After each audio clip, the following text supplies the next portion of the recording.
dikit na ang championship race, paring Ducks. From 104 points behind bago mag second half of the season, with 2 more races and 1 more sprint. We are in for a very exciting last race. Oh, Kasi kahit na manalo pa si Lando, kung makapodium pa rin si Max or even Oscar, talagang 3-way battle siya. They can get it sa last race, no? Na kay Lando pa rin yan. The lead that he has right now, he just needs to keep yung performance niya na strong. Kasi, kunyari, mag-P2 si Lando, kahit mag-P1 si Max, kahit maka-25 si Max, makaka-18 pa rin naman si Lando eh. So, parang 7 points lang yung naibawas ni Max. So, Lando just has to keep staying din sa front. But it's easier said than done pag may humahabol sa'yo. Tignan din natin ang gagawin ng mga team principals, kung ano yung mga tactics yung gagawin nila. Siyempre, nandyan na yung mga sumbungan talaga sa FIA.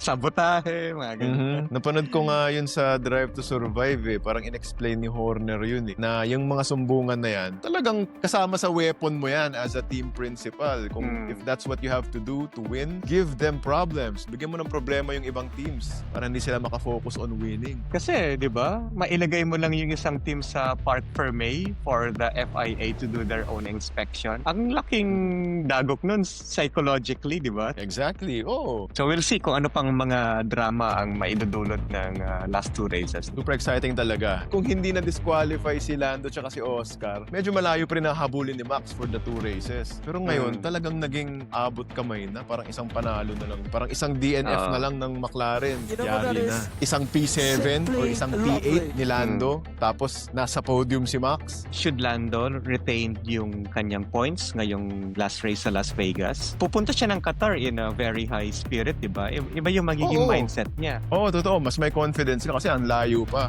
Tapos ngayon, dahil doon, naging, oh my God, one mistake and I'm dead. Yun na. Naging ganun na bigla.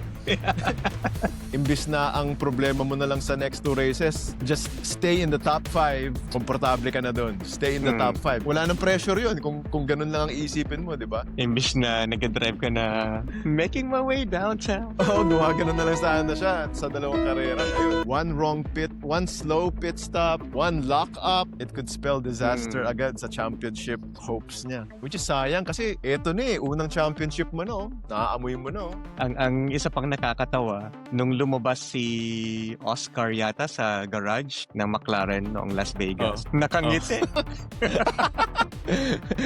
Ano eh, no? Di niyo ako tutulungan ha. Sige, sama-sama tayo sa impyerno. Sabi ni Oscar siguro. Gaganyanin niyo ako ha. Nung nakita ko yung photo na yun, sabi ko, na-disqualify kayong dalawa, ba't nakangiti ka? Grabe sila kay Baby Boy Oscar.